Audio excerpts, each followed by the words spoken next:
I admire specialists. They are people that are born with a striving passion, with a mission. Their journeys look impossible to ordinary people. When I see them doing incredible things, I sense the struggles, the pain, the hard work they had to face to get where they are. Can I become one of them? Can I be great like them? Well, I was one of them. I remember seeing a guy playing the electric guitar with a distortion pedal. I was 16. That feeling, I can't explain it. It was like a demon entering my body and taking control. From that moment, everything I did had a purpose. Every day that passed by, every person I met, every place I couldn't visit, it all served my only obsession, becoming the greatest guitar player of all time. I had no free weekends, no parties unless I was playing at them, and no casual hangouts with my friends as I had to practice. By the time I was 23, I was good already, but not even close to where I wanted to be. That year, my mother died. I left my home to pursue my dream in the UK. I sold everything I had and left behind my entire life, including my father and brother when they needed me most. I was always selfish. My first year in London was the hardest of my life. I still hold so much respect for immigrants because I was one, and I know what it means to be invisible. The money I had only lasted a few days.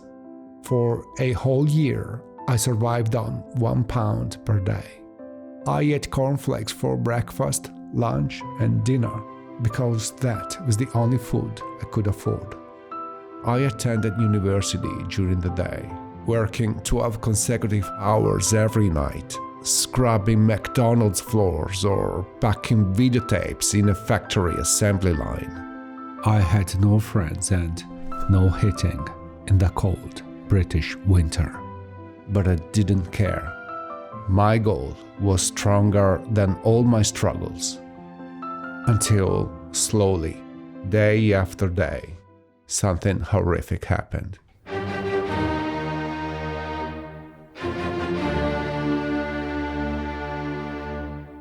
I started losing my driving force.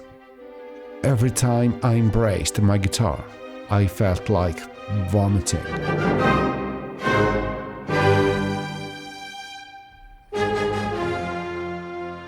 I thought it was a burnout that I could cure with a simple vacation, but it wasn't. Having to admit to myself that I wasn't interested in playing the guitar anymore, it was too hard for me to bear. Before that moment, my path was clear. Every second of every day, I knew what I was doing, why I was doing it, and where I was going. Suddenly, the route I was on was scrambled and gone. I fell into a gigantic crisis that lasted 3 years, of which I remembered nothing, although I remember the precise moment I forgave myself. After all, it wasn't my fault. I changed. My old dream had vanished. But the bitter pill I had to swallow was that I didn't have a new goal to replace my old one. I did the only thing I could do, live my life as an ordinary person. And it wasn't bad, just very different. Until one day, another demon filled the emptiness left by the music when we separated. It felt like making love after years of not doing it. I immediately remembered how satisfying it is. I found the driving force I had craved for so long, and again, a few years later, it faded out, leaving me hopeless. But this time I was stronger. I learned to recognize the symptoms of me falling out of love. I learned to react faster to a process I called the larva crisis. My life has been circling through this loop. I start alone and naked like a caterpillar. I become a chrysalis when I fall in love with a new purpose. I absorb as many nutrients as possible until I become a butterfly. As soon as I'm ready, I fly as fast and as high as I can until I die, restarting all over again as a caterpillar. Live, love, suffer and change. Live, love, suffer and change, over and over and over. I aspired to be the next Mozart. Then I became a producer, an entrepreneur, a martial arts fighter, a traveler, a hardware engineer, a programmer. Now I'm a filmmaker. I make movies just like this one. I admire specialists. They are those people that are born with a striving passion, with a mission.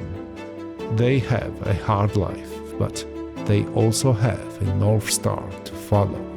They don't experience the feeling of those who must figure out every day where to go and what to do. I admire specialists, but I ain't one of them. Sticking to one thing isn't my nature. I'm a generalist, and I live with ghosts.